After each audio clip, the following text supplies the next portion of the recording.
Salut à tous, c'est Zosling. Alors dans cette vidéo, je vais vous expliquer rapidement et simplement comment remplacer n'importe quelle ceinture dans le jeu, que ce soit juste pour améliorer son visuel ou alors complètement en avoir une autre, car on va pas se mentir que dans le jeu, il y en a qui mériteraient une petite correction au niveau des couleurs notamment. Je vous montre directement la ceinture qu'on va remplacer, c'est le titre Undisputed, car franchement la version du jeu c'est pas du tout ça. Je vous laisse constater la différence entre la version du jeu et le mode, il y a clairement pas photo. Alors si vous aussi vous en avez marre que vos ceintures ressemblent à celles qu'on faisait quand on avait 10 ans, je vous invite à suivre mes instructions pour avoir les vraies ceintures dans notre jeu. Alors la première chose à faire, c'est comme d'habitude, ce sera toujours de la même façon. Donc on ouvre le dossier mode, ce qu'on avait créé la dernière fois. Alors là vous avez deux choix, soit on crée un nouveau dossier qu'on appelle du nom que vous voulez, soit vous l'appelez ceinture, belt, vraiment comme vous le sentez, ou alors on peut ranger ça dans le premier dossier qu'on a fait. Donc moi je vais reprendre le dossier de la dernière fois. Donc dans ce dossier on va créer un autre dossier qu'on va appeler belt. Donc avec le B majuscule surtout, et le voilà, pour l'instant on n'a plus rien à faire, la première étape est faite. Alors ensuite vous allez vous rendre sur le site prowrestlingmods.io, donc en gros c'est notre site de d'habitude pour tous les modes. Vous allez dans l'onglet 2K25 et Championship. Donc une fois que vous êtes arrivé dans cet onglet, vous allez trouver toutes les ceintures postées par les modeurs, donc là vous faites votre choix, celle que vous voulez.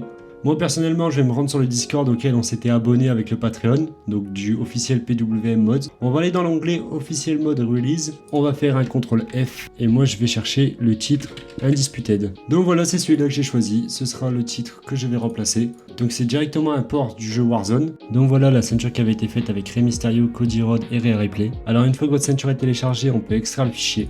Donc normalement vous allez tomber sur un dossier qui comporte un nombre, donc ça c'est le ID de votre ceinture. Alors comment savoir si c'est l'ID qu'on veut, ou alors si vous voulez la changer pour remplacer une autre ceinture. Donc je dis bien remplacer et pas rajouter, c'est bien remplacer une ceinture originelle du jeu. Alors vous allez faire la recherche 2K25 Belt ID, donc en gros on va se rendre sur le premier lien de Pro Wrestling Mods encore. Alors en gros ça va être le site qui va recenser tous les ID du jeu, donc en gros de toutes les ceintures. Donc par exemple la nôtre qui est la 178. Donc voilà, on peut bien voir qu'avec l'idée 178, je vais remplacer la ceinture Undisputed universelle du jeu original. Alors juste une petite précision, mais toujours aussi vérifier si tous les fichiers contiennent bien le bon numéro. Par exemple, si vous voulez changer notre ceinture et que son ID est 177, n'oubliez pas de changer tous les numéros là, ainsi forcément que le nom du dossier de base. Une fois que ça c'est fait, on a juste à prendre notre dossier, faire un CTRL X, aller dans le répertoire du jeu, dans Mods, dans le dossier que vous avez créé, donc pour moi ce sera Characters 1, aller dans le dossier Belt qu'on a aussi créé tout à l'heure, et coller. Et voilà, la ceinture est dans votre jeu. Une fois que tout ça c'est fait, on va juste lancer CakeView.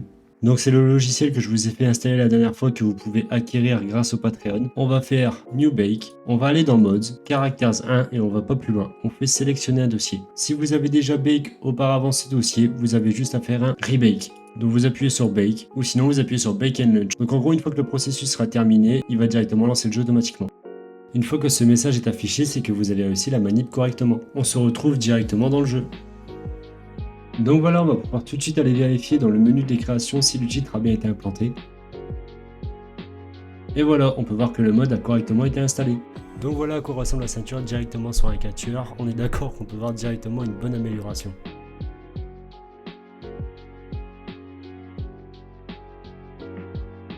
Le tuto est donc terminé, j'espère que la vidéo vous a plu et surtout aidé. Si jamais comme d'habitude, je vous laisse en description mes réseaux où vous pourriez me contacter si jamais vous avez besoin d'un coup de main, que ce soit pour les mods ou pour autre chose sur votre jeu. Sur ce, à la prochaine.